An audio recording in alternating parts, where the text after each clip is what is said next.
Greetings all, this is Nick from Those Hairy Gamers, back once again to look at some Commander 2017 previews.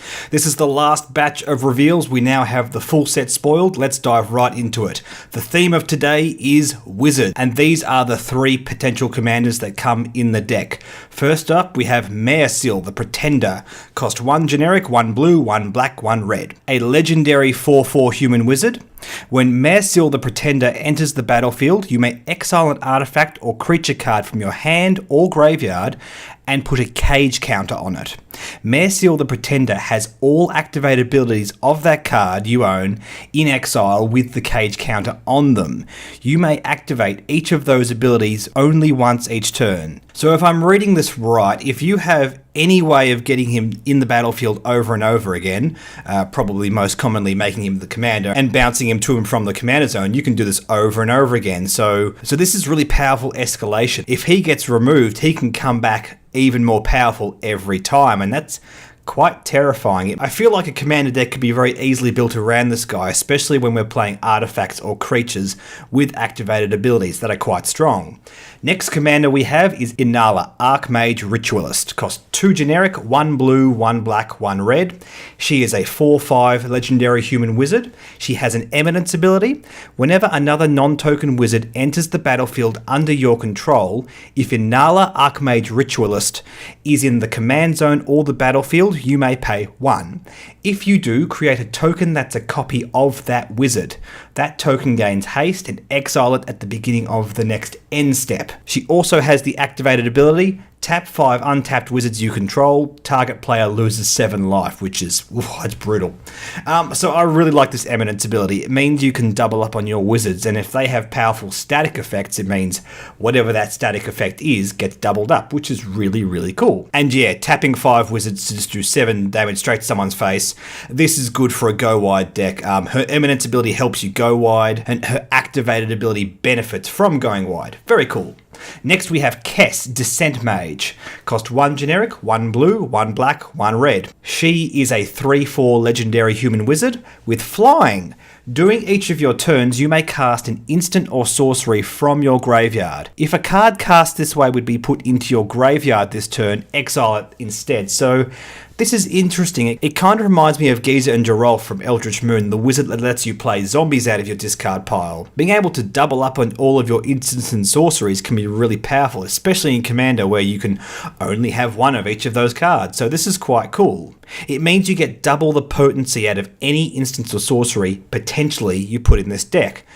Making her your commander is really cool. I really feel like each of these three commanders has a good specific playstyle that you can build around them. And just like the other decks, it's clearly designed to give you the tools to make different archetypes within the one deck, where the deck you get out of the box is a nice wash of each of those abilities. It's still cool to play it like that, but I feel like with some good deck sculpting, these are going to be really, really powerful. Okay, let's take a look at the other wizards in this deck. First of all, we have an Izzet Chemister. Cost 2 generic, 1 red. He is a 1/3 goblin wizard with haste and has 2 activated abilities. For red and tap, exile target instant or sorcery from your graveyard. For 1 red, tap and sacrifice Izzet Chemister, cast any number of cards exiled with Izzet Chemister without paying their mana cost. So this card to me doesn't really feel red at all. It feels like it should be blue almost, although I know it's a goblin, so it probably should be red. But he slowly builds up a cache of instants and sorceries onto himself and then dumps it all out in one hit.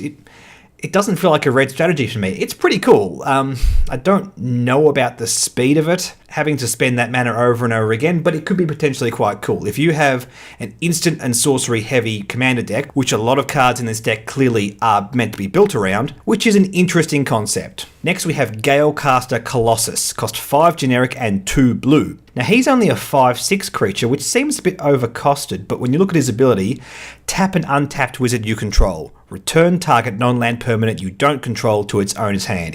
He has an unsummon built into him that doesn't cost any mana. That's really powerful. This is a go wide strategy. If you have a ton of wizard tokens, this is just going to be too easy to do. And there's no cap on when you can do this, how many times you can do it over and over again. You can disassemble your opponent's entire board and force them to cast it over and over again, really slowing your opponent down. I love the look at this. The next one we have is Portal Mage, cost 2 generic and 1 blue, a 2/2 human wizard with flash. When Portal Mage enters the battlefield, if it's the declare attacker's step, choose target attacking creature. You may have that creature attack the player or planeswalker of your choice. Now, if I'm understanding this correctly, you can respond to an opponent attacking you with a creature and force that creature to attack them instead. I don't see any reason why creatures can't attack their own player, because we're not talking about illegal and legal targets here. You get to choose any player or planeswalker, so this is really powerful. It's cheeky, it's political, it's perfect for Commander. Next we have Magus of the Mind, cost 4 generic and 2 blue. He is a 4/5 human wizard. He has the activated ability blue, tap and sacrifice Magus of the Mind. Shuffle your library, then exile the top X cards, where X is 1 plus the number of spells cast this turn. Until end of turn, you may play cards exiled this way without paying their mana cost. Kind of reminds me of the Izzet Chemister. It's a big dump of spells all in one hit. Obviously, the later you play him, the better he is, because the more spells you can cast during the turn, and if you say cast 5 spells somehow, you exile the top 5 cards of your library. Hopefully you don't get too many lands and you dump out another potentially 3 or 4 spells. And that's quite powerful. It could be quite nasty. It feels a bit risky, but the payoff could be quite sweet. Next off, we have a black wizard, Vindictive Lich, costs 3 generic and 1 black. He is a 4/1 zombie wizard. When Vindictive Lich dies, choose 1 or more. Each mode must target a different player. Target player sacrifices a creature. Target opponent discards 2 cards. Target opponent loses 5 life. This is interesting. This is almost like a Torment of Hailfire, except you get to choose what happens to your opponent. They don't get to choose. I mean, if they must sacrifice a creature, they still get to choose which creature, but it's still very limiting. If they only have 1 creature, this is quite painful. I like it. I love the flavour of this card. It's a 4/1 for 4. That seems a little bit pricey, but it's a black zombie. It's meant to die. That's the whole idea of it. So only having 1 toughness really isn't the end of the world. Yeah, a really cool concept. The next guy we have is Tygam, Sidisi's Hand. Cost 3 generic, 1 blue and 1 black. He is a 3/4 human wizard. Skip your draw step. At the beginning of your upkeep, look at the top 3 cards of your library. Put 1 of them into your hand and the rest in your graveyard. Essentially what that is doing is, instead of drawing a card at the start of your turn, you're looking at the top 3 cards and pulling 1 of them out of your deck instead. You're also milling yourself a little bit, but that could be potentially interesting. He's blue and black, so he could easily go in a nice zombie commander deck which wants to mill yourself and then play stuff out of your graveyard. Very interesting. He also has the activated ability black, tap and exile X cards from your graveyard.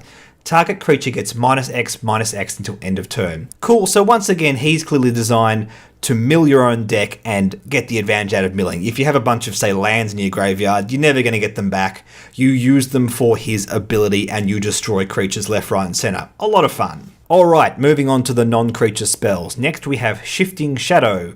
Costs 2 generic, 1 red. This is an enchantment aura. Enchant creature. Enchanted creature has haste, and at the beginning of your upkeep, destroy this creature. Reveal cards from the top of your library until you reveal a creature card. Put that into the battlefield and attach Shifting Shadow to it. Then put all other cards revealed in this way to the bottom of your library in a random order. This is interesting because you could target one of your own creatures or one of your opponent's creatures and force them to constantly lose creatures. That's very risky because they could potentially pull out much bigger creatures. It also means they could potentially bring out much smaller creatures. But if you have a strategy which benefits from loading up your graveyard with creatures, this could be quite powerful. I quite like the idea of this. It's very risky, very fun. I like it. Next up, we have a couple of opposing cards here. Kindred Boon and Kindred Dominance. Now, Kindred Boon is a white enchantment, costs 2 generic and 2 white.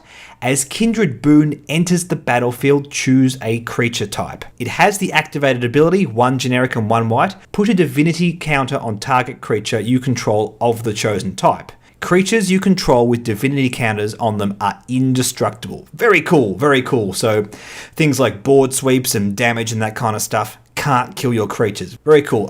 It comes at a cost of 4 and the activated ability costs 2, so it's not the fastest thing in the world, but indiscriminately giving indestructible to your own creatures is very, very powerful and could potentially counter a lot of really annoying strategies your opponents bring out. The kind of counter to this, Kindred Dominance, cost 5 generic, 2 black, and it's a sorcery.